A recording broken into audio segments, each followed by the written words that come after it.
If you are surfing on the web at night or in a low light, the bright web pages might be strainful for your eyes. But I have a solution for you. My name is Basit and I'm gonna show you how to enable dark mode on Google Chrome for PC. Before going to video, click on that red subscribe button and enable the bell icon so you don't miss any future videos. Let's get started.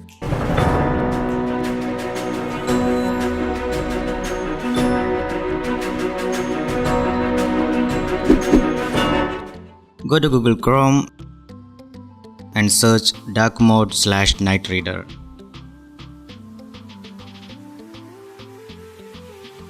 Go to the first link, or you can click the link in the description to get here.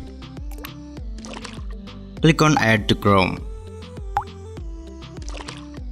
In this pop-up, click on Add extension. Now you have that extension in your Chrome. Check out some of your favorite websites.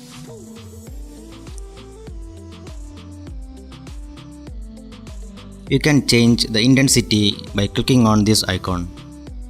You'll get 4 types of filters: dark, more dark, grayish, and the original. That's it guys, please like the video and share to your friends. Don't forget to subscribe and check out my other videos. Thanks for watching.